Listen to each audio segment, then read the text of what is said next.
جانور ذبح کرنے کے بعد قربانی کا جو گوشت ہوتا ہے اس کو کیسے تقسیم کیا جائے. اپنے یہاں مشہور ہے کہ 3 حصوں میں تقسیم کرنا چاہیے.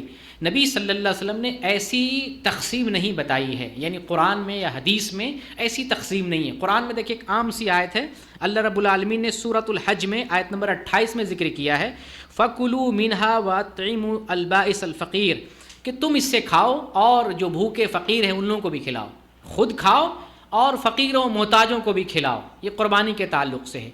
اور نبی کریم صلی اللہ علیہ وسلم نے فرمایا، جو حدیث ترمذی کے اندر ہے 1510 نمبر کی، شیخ البانی نے اس حدیث کو صحیح قرار دیا. آپ فرماتے ہیں میں نے تم کو 3 دن سے زیادہ گوشت کھانے سے منع کیا تھا.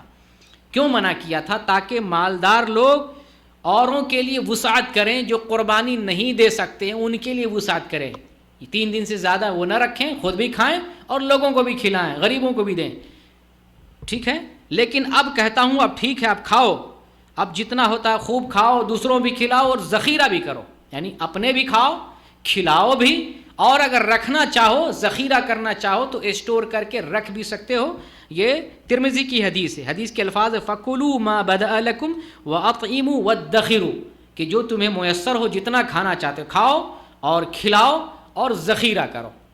تو یہ حدیث ہمیں وضاحت کر رہی ہے کہ گوشت کی تقسیم رسول اللہ صلی اللہ علیہ وسلم نے کر کے نہیں بتایا ہے کہ 3 حصہ ضروری طور پہ کرنا چاہیے. ٹھیک ہے، آپ کھائیں، دوسروں کو بھی کھلائیں.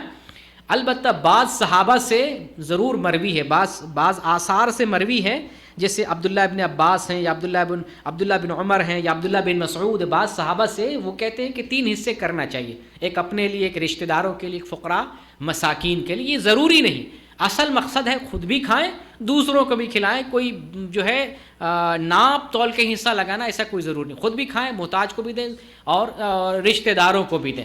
یہ جو ہے اصل مقصد یہ ہے. البتہ ہوتا یہ ہے جیسے ایک آدمی چھوٹے کا بھی جانور ذبح کر رہا ہے، بڑے میں بھی قربانی دے رہا ہے، چھوٹا کا جانور اپنے کھائے گا، بڑے کا جانور لوگوں کو تقسیم کر دے گا. جیسے میرے پاس ابھی 3 دن پہلے سوال آیا، مولانا جو ہے بکرے کا گوشت اپنے رکھ لیں اور گائے والا دوسرے کو دے دے، چلے گا نا؟ تو نبی صلی اللہ علیہ وسلم نے سکھایا جو اپنے لیے پسند کرو وہ دوسروں کو بھی پسند کرنا ہے. جب آپ قربانی گائے کی بھی دے رہے ہیں، گائے میں سے بھی دیں. جب آپ قربانی بکرے کی دے رہے ہیں، بکرے میں سے بھی دیں. اچھا، اگر قربانی کا گوشت آتا ہے جیسے بکرے میں دیا ہو یا گائے میں دیا ہو، اچھی بوٹی اپنی جانب کر لیں گے، اور جو چھانٹ کے نکالتے ہیں جس میں شہم ہو، چربی ہو یا پھپڑا ہو یا جو نہ جو ہم کو نہ پسند ہو، وہ چھانٹ کے لوگوں میں تقسیم کرتے ہیں. تو مناسب یہ ہے کہ جو اپنے لیے پسند کرتے ہیں وہ غیروں کو بھی دیں.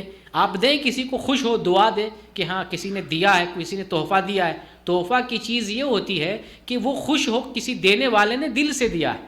آپ کسی کو دے رہے ہیں، وہ تحفہ دے رہے ہیں، تو تحفہ ایسی چیز نہ دیں کہ جس کو آپ خود اپنے لیے پسند نہیں کر رہے ہیں. تحفہ میں عمدہ چیز جس کو اپنے لیے خود پسند کرتے ہیں وہ غیروں کو دینا چاہیے. بعض لوگ ایسا کرتے ہیں، 2 لوگوں کو دیتے کم ہیں، اپنے فریج میں ٹھونس کے رکھتے ہیں، وہ کھاتے ہیں.